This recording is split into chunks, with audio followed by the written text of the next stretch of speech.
Daniel's final week, why a functioning temple precedes the Messiah. What if one of the Bible's most cryptic timelines wasn't symbolic at all, but a literal countdown tied to Israel's sabbatical cycles? In the book of Daniel, an angel announces that a total of 490 years, the famous 77s, are decreed over, quote, your people and your holy city to finish the story of history. Daniel 9, verses 24 through 27. Read in its plain sense, Peshat, those sevens are literal 7-year agricultural cycles, known as Shemitah, and we'll show why that must be the case in a moment. We'll also show why this ancient calendar points to a remarkably live window, a specific time frame, derived nicely from the Torah's own math in Leviticus and Hosea, that converges on the Shemitah cycle of 2030 to 2037. Fundamentally, as we'll explore, Daniel's timing markers hinge on active offerings, from the time the Tamid is removed, Daniel 12, verse 11, and in midweek he will cause sacrifice and offering to cease, Daniel 9, verse 27. That means a working altar, by definition, before the crisis. Here's why that matters. The entire prophecy begins with Daniel reading Jeremiah's prediction of a literal 70-year Babylonian exile, and the Torah explains why it is precisely 70 years. Leviticus 26 and 2 Chronicles tie them one for one to 70 missed sabbatical years, a precise settling of the land's sabbatical debt. Leviticus chapter 26, verses 34 through 35, 2 Chronicles chapter 36, verse 21. By meditating in the books, Daniel recognizes this fundamental math. Chapter 9, verse 2. So when the angel answers by setting the total to 77s, he is simply extending that meticulous sabbatical logic forward. Virtually all classic and modern commentators, Jewish and academic alike, notice the same grammatical cue. Daniel labels literal 7-day periods as weeks of days. Daniel chapter 10, verses 2 through 3. Therefore, the unqualified weeks in chapter 9 are the universally accepted 7-year blocks. Historically, after the first 69 cycles came the destruction of the Second Temple, exactly as foretold. The question is, what about the final 70th week? We'll show why that last cycle must still be future, tied to a real Shemitah cycle. That presupposes a functioning temple before the Messiah's public victory. The missing piece, Daniel's internal logic. Within parts of the Orthodox world, talk about resuming offerings before full, public redemption has moved from fringe toward a cautious mainstream. The standard arguments are solid, and they point to the same direction. They cite Ezra chapter 3, the Tamid on a kosher altar before the Second Temple is even finished. They cite Malachi's line, the master whom you seek will suddenly come to his temple, Malachi chapter 3, verse 1. And they cite Zechariah, the branch shall build the temple, Zechariah chapter 6, verses 12 through 13. This presentation adds what's often missing, Daniel's own internal logic. Daniel does not treat a functioning temple as merely permitted in principle. He treats it as the expected sequence. In Daniel, the order is straightforward. A working Tamid first, then its removal and an abomination, and only after a short, hard, preset window, about 3.5 years, the public vindication under the Bar Enosh. We'll demonstrate that by sticking to Peshat anchored in Tanakh, informed by the sages and by history, and free of ad hoc numerology. Why the 70th week is still future, and must be a real Shemitah. Daniel 9 verse 24 spells out 6 ultimate purposes for the 490-year plan. Things like to finish the transgression, to bring in everlasting righteousness, and finally, the summit, to anoint the most holy place. None of that happened in 70 CE. What happened was destruction and exile, the exact opposite of a final, perfect anointing of the temple. And just as a quick note, the interpretive consensus, Jewish and academic alike, reads Holy of Holies as the temple's inner sanctum or altar, not a person, because in Tanakh the phrase never labels a human. On a plain sense reading, that single fact already forces the 70th week into the future, unless one is willing to overturn the entire explicitly historical sabbatical framework Daniel just laid down, back in the opening of the chapter, and then radically redefine these goals in non-temple, non-historical terms. That move is simply not the Peshat. Yet the text offers an even more compelling, internal proof. Daniel's prophecy states 2 crucial facts about this final 7-year period. First, its climax. The week ends with the anointing of the most holy place. Second, its crisis. During that same week, an antagonist will cause sacrifice and offering to cease and set up an abomination in the sanctuary. Put those two facts side by side, and the plain sense sequence becomes unavoidable. You cannot cause sacrifices to cease unless sacrifices are already running. So the text's internal logic demands a temple that is operational before the midpoint crisis. The order is inescapable. 1. A temple is functioning before the midpoint crisis. 2. That functioning temple is then desecrated by the coming prince. 3. The 70th week closes with judgment on that desolator, clearing the way for the final goal, the cleansing and the anointing of the most holy place. Moreover, within Daniel 9 itself, the narrative places this final 1 week after the destruction of the city and the sanctuary in verse 26.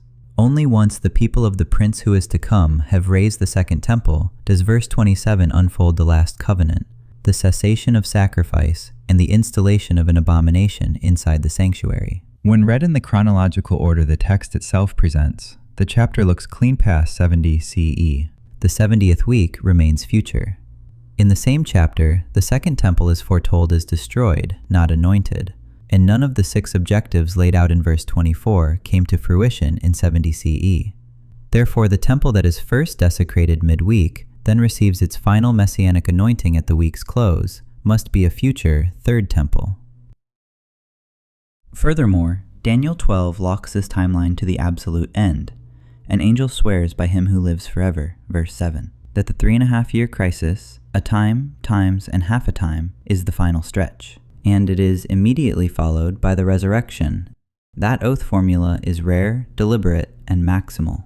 By him who lives forever is Scripture's strongest seal on an irrevocable word. Compare Deuteronomy 32 verse 40. So the point is unmistakable. The end of the shattering of the power of the holy people is the finale, with no further delay. All these things will be finished, means total completion, all at once. In other words, the instant at which all these things will be finished is the very same terminus targeted in Daniel 9 verse 24. The whole package of goals, to finish the transgression, to bring in everlasting righteousness, and to anoint a most holy place, is not fulfilled early and then postponed. It is consummated at the close of that 3.5-year window. As Malbim explains, citing Abarbanel, the dominions of the princes, those celestial patrons of the nations, standing above the river, will terminate, for then the kingdom of heaven will begin, directly echoing Daniel 7 verse 14. To him was given dominion and glory. This time, times, and half a time is not a free-floating crisis. It is the second half of the 70th week itself, the very same midweek hinge where sacrifice is halted and an abomination is installed. Daniel chapter 9, verse 27. That linkage rules out any gap. The 3.5-year crisis reaches its terminus, and redemption's full objectives, resurrection, judgment, and the eternal kingdom, commence immediately, without delay. This oath proves the crisis cannot be Antiochus, because after Antiochus, history plainly continued. So if this final 3.5-year desecration is future, and Daniel 9 verse 26 already places the second temple's destruction in the past, then the crisis must unfold at a future third temple. Now, to locate that future temple within the divine calendar, we have to return to the architecture of the 70 weeks, which Daniel breaks into 3 distinct phases. The 490 years are split into a sequence of 7 plus 62 plus 1 weeks. At some point after the first 69 weeks, that is, after 7 plus 62, an anointed figure is cut off. That cutting off functions as the definitive signal that the 69-week era has ended. Think of the 490-year count not as a stopwatch, but as a conditional tally. The timer runs only when the covenantal conditions of verse 24, your people and your holy city, in full functional sanctity, are actually in force. Just as the original 70-year debt accrued only during years of active neglect, so the 490-year repair chronometer ticks only during years of lived restoration. And even if that covenantal functioning eroded in stages before 70 CE, the prophecy gives this specific cutting-off event to mark the sharp moment the conditions are broken. That event pauses the tally, and it cannot resume until the final 70th week. The strength of this interpretation is that it stands apart from debates about the anointed figure's identity. Whoever he is, the chronology is fixed. After that cutting off, the city and the sanctuary are destroyed. That sequence, culminating in the destruction in 70 CE, definitively halts the prophetic timeline. The counting of sabbatical cycles can only resume once sacrificial worship is back in operation, under genuine Jewish control, so that it can be halted halfway through the final week. Daniel's midweek shutdown is literally meaningless otherwise. Only after that reinstatement does the text describe the last 7-year cycle unfolding, verse 27. Now notice the word after, acharei, an explicit chronological marker. The text does not say the anointed is cut off in the 70th week. It easily could have. Instead, it orders events precisely. 1. The 69 weeks conclude. 2. After this, the anointed is cut off. 3. Then the city and sanctuary are destroyed, which, in Daniel's worldview, triggers another exile. Additionally, notice the deliberate precision in verse 26. It does not say, the coming prince will destroy the city and the sanctuary. Instead it says, the people of a prince who is to come will destroy them. That phrasing isn't ornamental. The devastation is attributed to an empire, a people, while the ruler is marked off as still future, a prince yet to come. In other words, the nation arrives first, levels Jerusalem, and exiles Israel. The eschatological leader tied to that nation isn't on stage yet. Some have linked this to Titus, but the verse doesn't need that move, and it certainly isn't trying to excuse a commander from the deeds of his army. The internal point is sharper. Daniel is anchoring the final antagonist's identity in the lineage of the destroyers.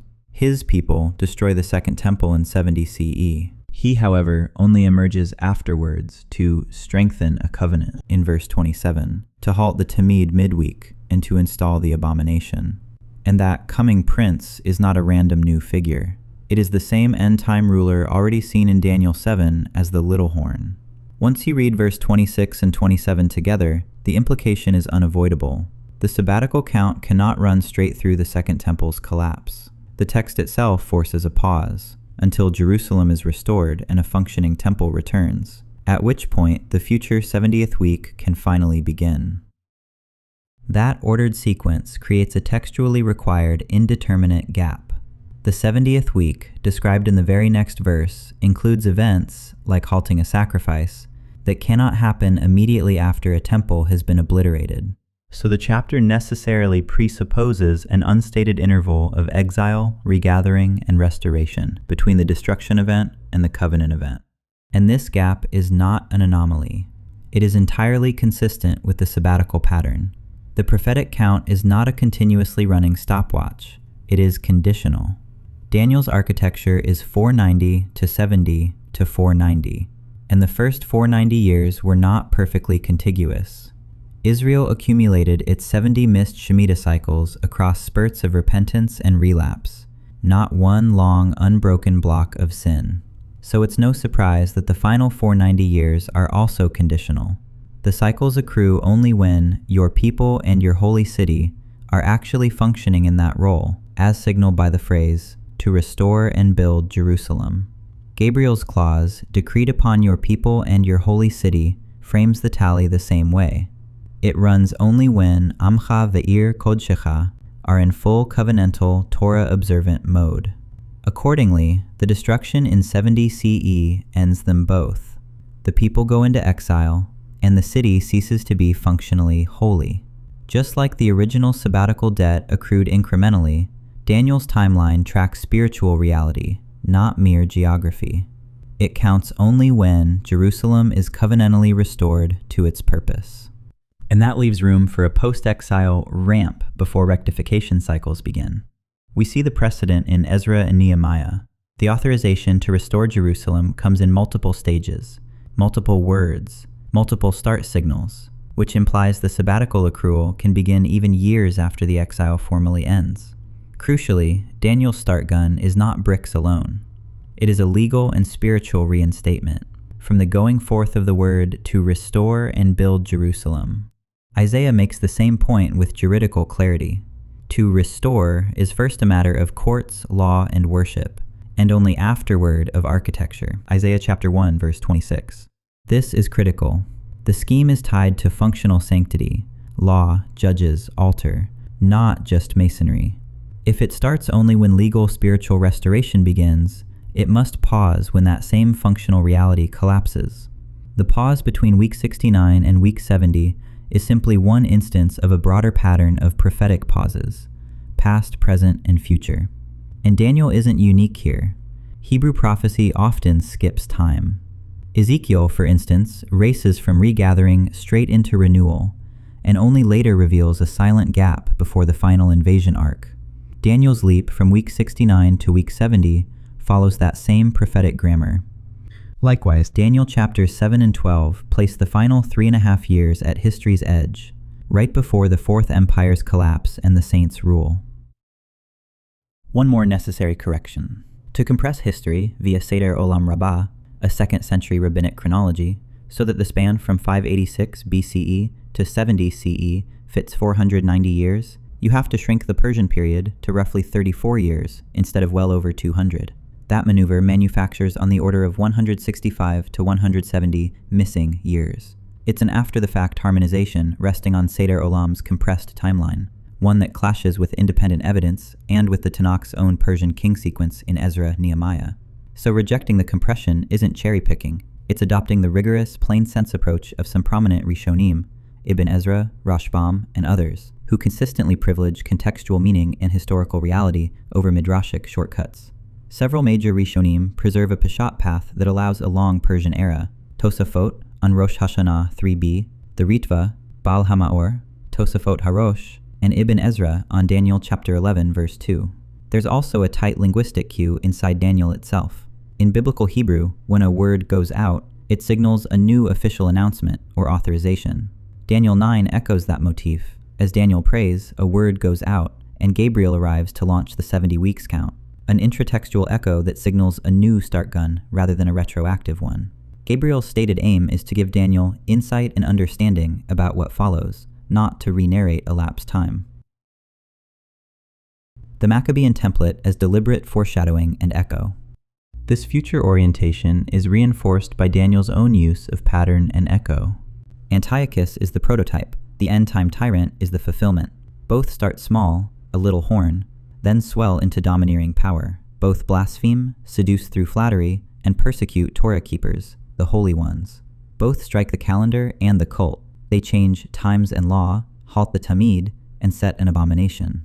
And both are granted only a sharply bounded, preset window. For Antiochus, Daniel 8 speaks of 2,300 evenings, mornings. Interpreters differ on the exact counting, but the point is the deadline. For the final little horn, Daniel uses matching end-time measures, 1,290 days, slightly extended to 1,335, and the idiom, a time, times, and half a time. Different expressions, same idea. A short, severe, God-allotted span that ends on schedule.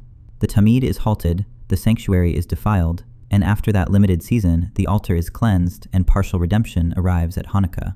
If the archetype ends in immediate vindication the moment its window closes, the antitype must do likewise. The final desecration ends, judgment falls, and the kingdom passes to the holy ones under the Bar Enosh, without delay. If you want to see why the Seder Olam start point collapses on plain sense, you have to hear the grammar of Daniel 9, verse 25. In normal biblical Hebrew, there are basically two clean ways to say what Seder Olam needs. First, you can keep the from until phrase intact, and then attach the numbers. From the going forth of the word to restore and build Jerusalem, until an anointed prince, there will be such and such weeks. Then the city will be rebuilt for such and such weeks.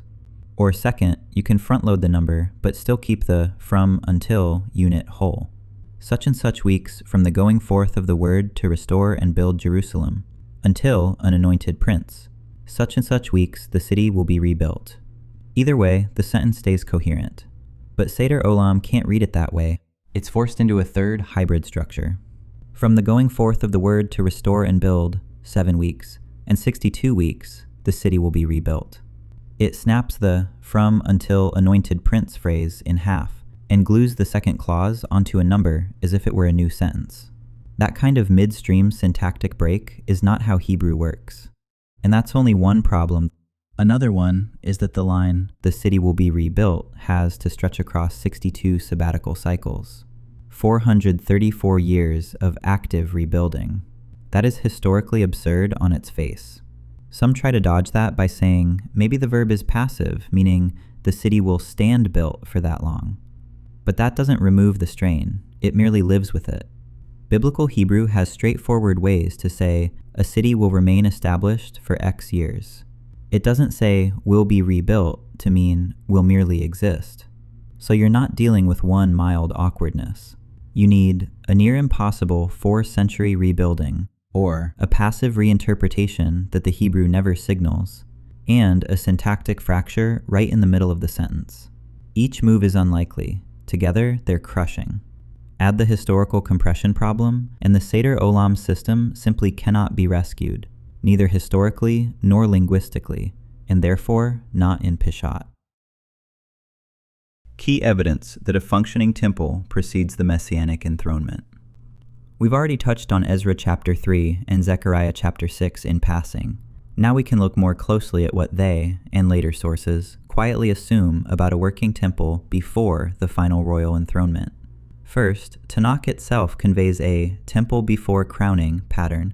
Zechariah chapter 6 presents the branch who will build the temple of the Lord, and then sit and rule on his throne, with a council of peace between them both. The order is straightforward: sanctuary first, royal glory after.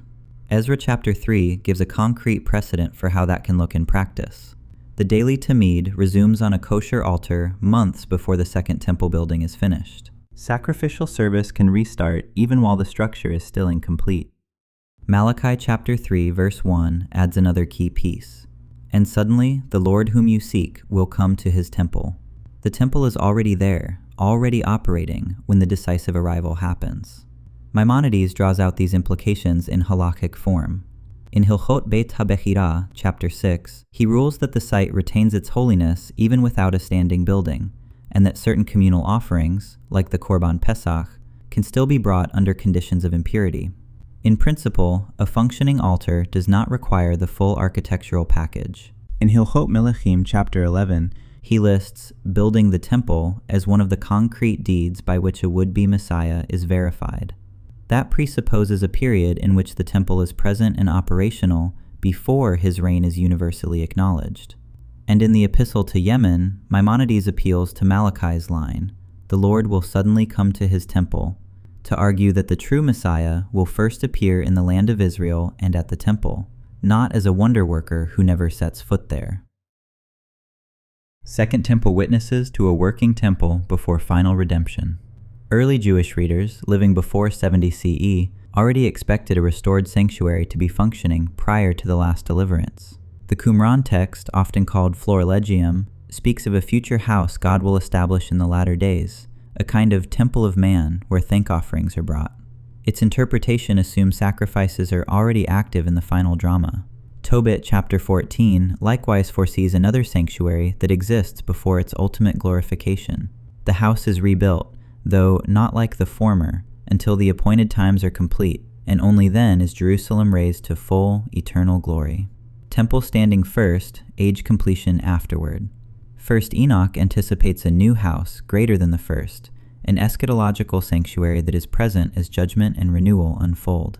In Daniel chapter 7, towards the end of the 3.5-year persecution against the Torah keepers, the little horn is judged by the heavenly court. The grammatical shift, until a time, times, and half a time, and the court shall be seated, verses 25 to 26, uses until as a hard endpoint, with the consecutive vav signaling instant sequence. The Bar Enash, Messiah, executes the verdict, what Isaiah chapter 11 verse 4 renders as slaying the wicked by the breath of his lips. This link between Daniel's tyrant and Isaiah's wicked one is deeply embedded in early Jewish tradition. Targum Jonathan goes further, and with the breath of his mouth he will execute Armelos the wicked, identifying the wicked one with a final Roman tyrant, calling him Armelus, a name some witnesses render as Romulus, a transparent pointer to Rome. Put plainly, Tanakh, classic halacha, and Second Temple expectation converge on the same pattern. A real, functioning temple precedes the Messiah's public enthronement in the irreversible kingdom. That brings us back to Daniel's wording. His language here is not metaphorical. Sacrifice, grain offering, and a wing of abominations in the sanctuary all point to bricks and mortar ritual. A real altar resuming service is therefore the covenantal sign of national restoration, and therefore the trigger Daniel's timeline depends on. But can we trust Daniel's timelines? Before we lean on Daniel's chronology, we have to ask a blunt question. Is this book trustworthy as history, or just a late, pious legend that guesses backward? The striking thing is how mundane Daniel's successful hits are. In chapter 5, Belshazzar really exists historically and functions as co-regent under Nabonidus, which explains why he can only offer Daniel to be third ruler in the kingdom. The scene's white-plastered throne wall matches independent archaeological data about Babylon's throne room, and the city's fallen a night motif coheres with the diversion of the Euphrates and a population making merry at a festival. These small, verifiable points build rational confidence in Daniel's big-picture timelines, understood in their plain sense rather than as late legend or fiction. In chapter 6, Darius the Mede and then Cyrus the Persian appear in exactly the sequence external sources confirm. In chapter 8, the ram and the goat are explicitly named as the Medo-Persian and Greek empires. In chapter 11, the Persian-Greek conflicts and the rise of Antiochus line up with a level of detail that is frankly unnerving. These are not vague fortune-tellings, but concrete, verifiable geopolitical calls. That precision cuts both ways. If the writer can track real-world events with that kind of accuracy, then the simplest explanation is that he is dealing with genuine revelation anchored in history, and that the same book expects its timelines to be taken in their plain sense, not as literary decor. The manuscript evidence points in the same direction. Copies of Daniel from Qumran, such as the fragment often labeled 4Q Dan C, were radiocarbon dated to 230 to 160 BCE, and paleographic work, including recent AI-assisted analyses, places the handwriting in that same 230 to 160 BCE window. The probability that an isolated sect gained direct access to the single, irreplaceable original, likely held by the Central Temple Library, is negligible. That means Daniel was circulating then as a copy of a copy, not as a fresh Maccabean-era composition. Yet the book contains concrete details about the Antiochus Maccabean crisis. These are difficult to explain away as post-facto fiction if circulation factually predates the revolt. Pre-revolt attestation undercuts the written-after escape hatch and makes genuine forward-looking prophecy squarely plausible, whether you are orthodox, traditional, secular, or simply historically minded. Further support for the book's antiquity comes from additional sources. A. First Maccabees echoes Daniel's heroic tales, as if they were already iconic and familiar. B. The Hebrew layer in the book preserves classical features, such as Wayiktol and the VSO word order, unexpected in a brand new 2nd century BCE composition. C. As scholars, such as Kenneth Anderson Kitchen, have noted, the Imperial Aramaic in the book perfectly corresponds to the linguistic milieu of the Persian period. Put together, these strands make a cumulative case. Historically, Daniel keeps hitting real-world targets. Textually, it speaks the dialect of the Persian era. Manuscript-wise, it is already circulating at Qumran during the Maccabean revolt, about which it prophesizes. If Daniel is that accurate on the ordinary history, we have every reason to treat his sabbatical timelines with the same sober realism. Why the Fourth Kingdom is Rome, and why the Final Tyrant is not Antiochus. Let's look at Daniel's own empire map and see how his timeline extends beyond antiquity into a genuine Fourth Kingdom framework. Inside the book, Medo-Persia is treated as a single empire. Daniel chapter 8 verse 20 explicitly identifies the ram as the kings of Media and Persia, 2 horns on 1 animal. The familiar civil formula, the law of the Medes and Persians, in Daniel chapter 6 verses 8, 12, and 15 treats it as a hyphenated polity, not 2 separate empires. Even the bear, raised on one side, in Daniel chapter 7 verse 5, signals asymmetry within a single empire. Its 3 ribs fit Medo-Persia's 3 great conquests, Lydia, Babylon, and Egypt. Historically, there is no independent median slot between Babylon and Persia in 539 BCE. Cyrus had already fused Persian and Median power, which explains the bear's higher side. Darius the Mede reflects transitional governance under Cyrus. It does not rewrite Daniel's Babylon, Medo-Persia, Greece, Fourth Empire sequence. Daniel chapter 5 verse 28 says Babylon's regime is given to the Medes and Persians, and the narrative anchors the era under Cyrus in chapters 6 and 10.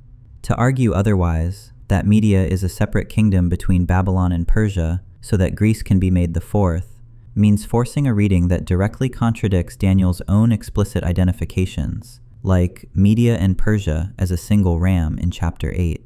That critical reconstruction needs multiple ad hoc moves about late editing and internal contradictions.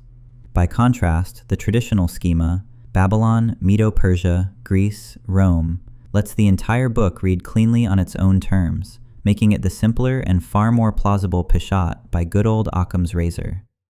The fourth power's iron and ten-horn profile matches Rome's slow, trampling expansion and later fragmentation, not the lightning-fast Greek surge. Alexander's realm is the winged leopard with 4 heads in Daniel chapter 7, but the fourth beast devours and stamps, then dissolves into many rulers, toes and horns. That looks exactly like a Roman-type footprint whose political heirs linger into the terminal phase, where a 10-fold configuration and a little horn finally appear. Historically, every empire Daniel knew or foresaw was conquered by a successor. Assyria by Babylon, Babylon by Persia, Persia by Greece, Greece by Rome. Only Rome was never conquered from outside. It crumbled from within into pieces, just as Daniel pictures legs of iron turning into brittle iron and clay feet, and a forest of horns instead of a brand new fifth beast. And chapter 9 states that the destroyers of the Second Temple will be the people of the Fourth Empire, from whom the prince who is to come will later arise. Undeniably prophetic predictions. Classic Jewish commentators, like Malbim and Metsudat David, also notice that the language at the end of Daniel chapter 11 points beyond Antiochus. The tyrant there will not honor the gods of his fathers, will reject the desire of women, and will honor a new god of fortresses, unknown to his ancestors, verses 37 through 39. The vantage point is his own, his father's, a foreign god, and the move is away from his ancestral pantheon toward a novel cult. That runs opposite to Antiochus's Hellenizing program in Judea, and reads naturally as a later ruler. Daniel chapter 9 on its own nudges us past the Hasmonean century. After the 69 weeks, an anointed one is cut off. Then the people of a coming prince destroy the city and the sanctuary. Arithmetically, at least 483 years must elapse from the word to restore and build Jerusalem to that cutting off, pushing us into the Roman era. As already mentioned, the coming prince belongs to the very people who destroy the temple. Since that same figure later strengthens a covenant for 1 week and sets up the abomination, representing the last ruler of the last Gentile kingdom, he is, by definition, a product of the Fourth Kingdom's line, not a Seleucid. Peshat first, and the unit of time. Several classic commentators insist that Tanakh must first be read on its plain grammatical terms. Rishonim, like Rashbam and Ibn Ezra, lean hard on the Talmudic principle Ein Mikra Yotze Midei Peshuto. No verse departs from its plain sense.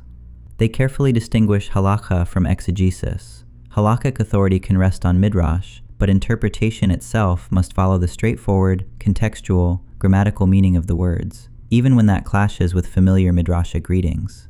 In Daniel chapter 9, the context is very clear. Daniel is reading Jeremiah's literal 70 years. He prays precisely because those years are ending, but full restoration is not. 2 Chronicles ties those 70 years one for one to missed sabbatical years, so the land could enjoy its Sabbaths. That sabbatical grammar is the key. When Gabriel responds with 77s, he is keeping the same unit. The structure is 490 to 70 to 490. A long deterioration that accrues missed Shemitah leads to a 70-year exile for the land to rest, which now triggers a 490-year, 70 by 7 count toward final repair. The same story that gave 70 literal years for 70 missed sabbaticals now simply extends to 70 times 7 literal years. Nothing in the chapter ever switches the unit into symbolic or prophetic years. The agricultural sabbatical cycle is the explicit, literal frame, and it is this sacred rhythm of times and law that the Final Tyrant attacks in Daniel chapter 7, verse 25. Some listeners may hear an echo of modern 19th century dispensational charts here, but what we are tracing is not a borrowed system. It is pure pre-70 CE Jewish Peshat, rooted in the plain text of Daniel itself and mirrored in Second Temple writings like Qumran and Tobit. As Maimonides puts it, accept the truth from whoever says it. If later readers, after centuries of harmonizations, really rediscovered Daniel's original sabbatical logic, that is a win for truth, not a modern invention. But there is a crucial difference. Classic dispensational schemes lean heavily on so-called prophetic years, symbolic 360-day years that then have to be converted and rescaled to fit modern chronologies. We have already shown why this framework is wrong.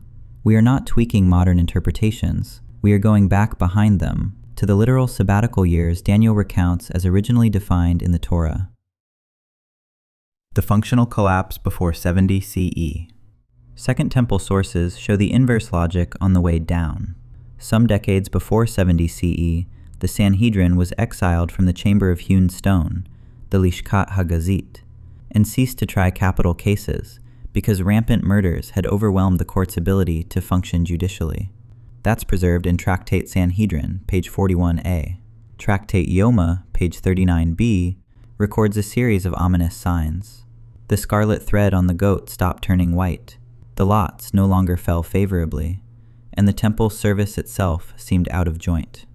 Rabban Yochanan ben Zakkai finally rebuked the sanctuary and said, "Sanctuary, sanctuary, why do you frighten yourself? I know about you, that your end is to be destroyed." In other words, the house was already behaving like a house on its way to ruin. Spiritually, this marks the point at which Jerusalem no longer truly lived up to Isaiah's title, a faithful city, Kiryat Ne'emanah. Functionally, the covenantal city was collapsing before the stones actually fell. That is why a dual count pattern is justified. Just as the first exile could be counted from 2 anchors, so too the second. On the First Temple side, one 70-year span starting from the initial collapse, the Babylonian subjugation in 605 BCE, ending with the first return of the exiles, and a second 70-year span starting from the actual physical destruction in 586 BCE, ending with the dedication of the Second Temple in 516. The pattern is clear. The clock can start at functional collapse and also at visible destruction, 2 tracks marking the same verdict. Why 2030 to 2037 is a live window. So why this specific window? Here we have to draw a sharp line between our core thesis and any kind of speculative date setting.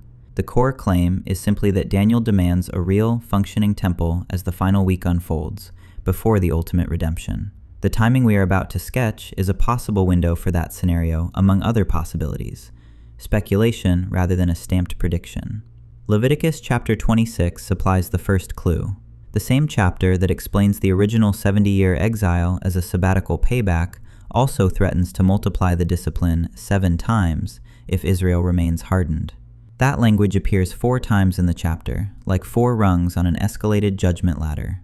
If you treat the original 70-year exile as the first rung, then a 7-fold extension across 4 cycles yields 70 years times 7 times 4 equals 1,960 years. That number is striking. Add 1,960 years to the 70 CE destruction of the Second Temple, and you land precisely in the year 2030. In other words, Leviticus's use of numbers can be understood as referring to a long, intensified exile that ripens right around the beginning of the 2030 to 2037 Shemitah cycle. Hosea chapter 6 verse 2 adds a second independent line. He will revive us after 2 days. On the 3rd day he will raise us up, that we may live before him. Already in antiquity, Jewish readers sometimes treated such days as 1,000-year spans. Midrashic frameworks like the 6,000-year world followed by a sabbatical millennium, with Sanhedrin 97 reading the 2 days of Hosea as 2,000 years, and the 3rd day as the era of revival in the Third Temple, according to Rashi on Hosea 6:2, all keep that 1,000-year day imagery alive. Even the modern anthem Hatikva speaks of 2,000 years of hope. Read that way, Hosea sketches a pattern. Roughly 2 days, 2,000 years, of wounding and waiting, followed by a third day of revival in God's presence. If you anchor that 2,000-year horizon to the first century crisis that led up to the temple's destruction, you again land in the broad neighborhood of the 2030 decade as the threshold of the third day. The same sugya adds, just after the conclusion of the sabbatical year, Motza'e Shevi'it, the son of David comes, echoing Daniel's 7-year framework, which ends with the execution of Armilus by the figure of Bar Enosh. The signs of 40 years before the destruction that occurred according to Chazal should be considered as a typological time, a providential marker for the functional collapse's date, and not necessarily as a literal starting date. But a typological starting point naturally aligns with a typological ending point, Hosea's 2,000-year days. The point is not that Hosea 6 secretly encodes a calendar. The point is that both Leviticus's sevenfold sabbatical logic and Hosea's 2 days, third day pattern converge on the same rough era, a 2,000-year exile crescendoing into a restoration window in the 2030s, just where a literal Shemitah cycle of 2030 to 2037 happens to sit. This reading holds once you factor in the sage's 40-year lag between Israel's spiritual verdict and its historical collapse. Rabbinic tradition often sees a gap between when the sentence is passed in heaven and when it plays out on earth, 40 years between the point of no return and the actual destruction. Under that typology, you can let the judicial end of the Second Temple order fall a generation before 70 CE, without losing the basic picture of a 2,000-year arc ripening in the 2030s. Notably, this window potentially aligns with the end of the 6th millennium from creation when accounting for chronological adjustments. The standard rabbinic calendar places the year 2037 at approximately 5,797, but this figure is widely recognized as compressed. Academic chronology identifies roughly 165 to 170 missing years, primarily from the Persian period, though other discrepancies exist. Take Saul's reign, for example. Seder Olam Rabbah assigns him only 2 years, based on an overly literal reading of 1 Samuel 13:1. Scholars note that Josephus reflects an established first-century Jewish tradition attributing a 40-year reign to Saul. Traditional commentators like Ralbag and Abarbanel also acknowledged that the 2-year figure is historically difficult. They note that it's hard to reconcile with Saul's many wars, the lengthy narratives about David, or the fact that Saul's son, Ishbosheth, was already 40 years old at the time of Saul's death. While these commentators don't explicitly endorse the 40-year count, their analysis suggests that the chronological window must have been significantly wider than 2 years. If we accept the 40-year tradition as a plausible resolution, it adds about 38 years to the total, bringing the cumulative adjustment, including the Persian gap, to more than 200 years. The cumulative adjustment places 2030 in the year 6000 from creation, the threshold of the 7th millennium. Such estimates remain uncertain, as the Midrash on Jacob teaches that the precise end of days is concealed, and Daniel 12's varying day counts, 1,290, 1,335, reinforce this hiddenness. Some scholars, adding only the approximately 165 Persian-era years, place key thresholds nearer 2070, a window Isaac Newton also approximated through his Hebrew study of Daniel. Both 2030 to 2037 and 2070s fall within the late 6th millennium and merit attention. Geopolitically, the world is quietly moving toward the kind of stage Daniel's final week would require. The rise of multinational regional frameworks, pacts like the Abraham Accords built on shared economic and security interests, creates a plausible stage for the many. For example, one could consider a scenario such as the establishment of a civil-military coordination center in Kiryat Gat, led by the U.S. and multinational forces, many of which have historical ties to the Roman Empire, to oversee the reconstruction of Gaza. Such a center, located between Jerusalem and the coast, would demonstrate international coordination reminiscent of Daniel's decentralized Roman world, and echo the description in 1145 of the antagonist planting the tents of his palace between the seas and the beautiful holy mountain.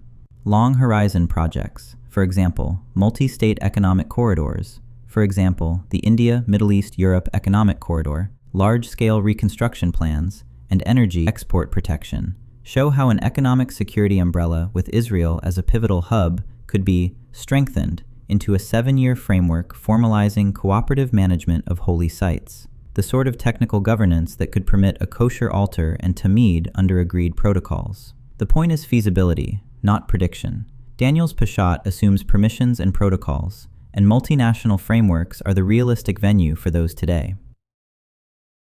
Who strengthens the final covenant? A grammatical deep dive. Here the grammar does the heavy lifting. In biblical Hebrew, a third-person masculine singular verb normally resumes the nearest suitable masculine singular subject.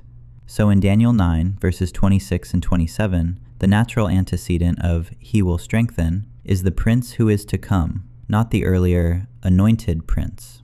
This follows the usual narrative sequence in biblical Hebrew, where consecutive vav verbs such as vayavo, vayarutz, vayach, and he came, and he ran, and he smote keep the same subject unless the text clearly signals a switch. That means the coming prince, whose people destroy the city and sanctuary in verse 26, is the one who later strengthens a covenant for 1 week, and then, in the middle of that week, halts sacrifice and grain offering and sets up the abomination. Once you see that, the timelines of chapters 7, 9, and 12 snap together. In Daniel 7, the little horn persecutes those who keep the commandments for a time, times, and half a time, 3.5 years, then is immediately terminated by divine judgment, and the everlasting kingdom is handed to the holy people of the Most High. In Daniel 9, the coming prince breaks the week at its midpoint by stopping the tamid and placing the abomination. This 70th week is, by definition, the final period, culminating in the 6 redemptive goals: everlasting righteousness, anointing a holy of holies, etc. In Daniel 12, that same time, times, and half a time ends with resurrection and the final sealing of all things. 3 passages, 1 crisis window, and 1 antagonist. The conclusion is hard to escape. The same figure who stops the tamid in chapter 9 is the little horn of chapter 7 and the final desolator of chapter 12. And his 3.5-year rampage is the last stretch of history, immediately followed by the same final, irreversible redemption, not a prelude to another 2,000 years of exile. This antagonist arises from the Fourth Kingdom's final fragmented phase, the iron and clay confederation of 10 toes horns, not its earlier unified imperial phase. The verb root, gavar, means to strengthen or confirm, not necessarily invent, implying an existing covenant may be endorsed. The conjunction, vav, ties the midweek cessation directly to that very pact. This timing aligns with Elijah's arrival sometime during that final week, as Malachi 3:23-24 relates, remembering the Torah of Moses, statutes and ordinances, to Elijah coming before the great and terrible day of the Lord, turning hearts of fathers to children, enabling full Torah observance for the first time after 2,000 years of exile. The verse's warning, "Lest I come and strike the earth with utter destruction," alludes to the escalating trouble in the week's second half, at some point of which everyone found written in the book will escape. This negative figure, the coming prince from among the destroying people, stands in sharp contrast to the earlier anointed prince, with the deliberate omission of anointed, signaling he's no messianic envoy. Throughout Daniel, the one who halts the tamid, persecutes the faithful, maskilim or holy ones, or alters times and law for approximately 3.5 years is always the villain, like the little horn, chapter 7:25, Antiochus, chapters 8:11, 11:31, and the end-time desolator, 12:11. Peshat-wise, it's untenable to read this as a messianic covenant realized around the temple's destruction, as some Christian views claim, a new covenant for believers, or even classical Jewish interpretations influenced by Seder Olam that end the prophecy there. It ignores the narrative contrast and turns a betrayal into something positive. Daniel's final week doesn't demand decades of rearrangement. Speculatively, rapid AI integration could heighten the risk. Centralized control over advanced AI and automated infrastructure could enable a tight coalition, 10 entities, to dominate economies through soft coercion. After which, a little horn seizes primacy, potentially mid-cycle. Regulation aimed at safety might inadvertently centralize power. None of this is required by the text, but it illustrates how an apparently stable system could pivot into a tenfold stage and empower a single, arrogantly anti-Torah actor very fast. A few caveats, for fairness and what we're not doing. Our core case builds on foundational threads. First, Peshat, the plain sense, where no verse strays from its literal meaning. Second, internal coherence, as Daniel's verses illuminate each other into a unified vision. Third, rational historical chronology that aligns with evidence like Persian timelines. These anchor the sequence: a resumed temple service before the end, explicit textual pauses, and literal sabbatical cycles. Layered on top, as a converging inference, not proof, but an educated speculation, Leviticus 26's sevenfold motif, echoed 4 times, intersects with Hosea 6:2's 2 days and Shemitah rhythm to spotlight this window. Historical context: why they got it wrong in 70 CE. History explains why many in the late Second Temple period expected a Jewish ruler to take the world. In that generation, some likely counted Daniel's 70 weeks as almost complete, yet missed the warning that before the end, the city and sanctuary would be destroyed. What fueled the fire? An ambiguous oracle, as Josephus notes in War 6. One from their country would become ruler of the habitable world, deceived the wise, who saw Messianic triumph, not Roman ruin. Deceived. Josephus reads its fulfillment in Vespasian, acknowledging Daniel's 4th kingdom, Rome, ruling before God's breaks in. Daniel also wrote concerning the Roman government, and that our country should be made desolate by them. Tacitus, Histories 5.13, echoes an old belief that men from Judea would rule the world. Suetonius, Vespasian 4.5, adds, an established belief spread over the Orient. In much the same way, post-70 rabbinic tradition, via Seder Olam Rabbah's compression of the Persian era, closed Daniel's timeline at the Second Temple's destruction, creating missing years to prevent future date settings. Rabbi Akiva, his master, declared Bar Kokhba the Messiah, and it ended in disaster. Classical Christian interpretations forced the 6 redemptive goals, everlasting righteousness, anointing the most holy, into the era of desolation and exile, 70 CE. Yet history reveals these closings as after-the-fact harmonizations. The revolt generation read Daniel as imminent victory, not warning of ruin, proving mainstream interpretations, rabbinic and Christian alike, have not historically captured the Peshat's open-ended call for a future Third Temple and final rectification. Daniel's pattern clarifies. The Second Temple had to be destroyed after the 69th Shemitah, triggered by Jerusalem's ethical exile, rendering it no longer your holy city. Accordingly, the 70th Shemitah cannot begin until sacrifices return, and a Third Temple reinstituted. This echoes a recurring pattern.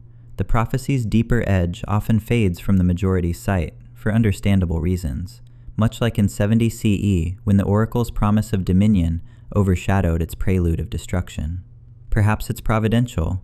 Without such selective blindness, the motivation to rebuild the temple might wane, stalling the very rectification the text demands. Daniel himself foretells this. For the words are sealed until the time of the end, but the wise will understand. Daniel 12, verse 9. Both grasping it themselves and making it known to the many. Daniel 11, verse 33. A partial awareness will emerge among the Maskilim, yet the majority, religious, clinging to Seder Olam's chronology without probing Daniel's Peshat, secular, dismissing prophecy altogether, likely won't buy in until mid-Shemitah, when Armilus betrays the covenant. We've seen it before, Israel's public captive to illusions, like pre-Yom Kippur War overconfidence or the restrained Hamas myth before October 7th. Then, as he halts the Tamid and sets up the abomination, the penny drops for all. Still, it won't be too late. At that time your people shall be delivered, everyone who is found written in the book. Daniel 12, verse 1. Only then, at the end of 3.5 years of persecution, as the Maskilim have elucidated to the many, and as the 75th Shemitah closes, does the Bar Enash come to destroy the 4th kingdom and history's evilest dictator.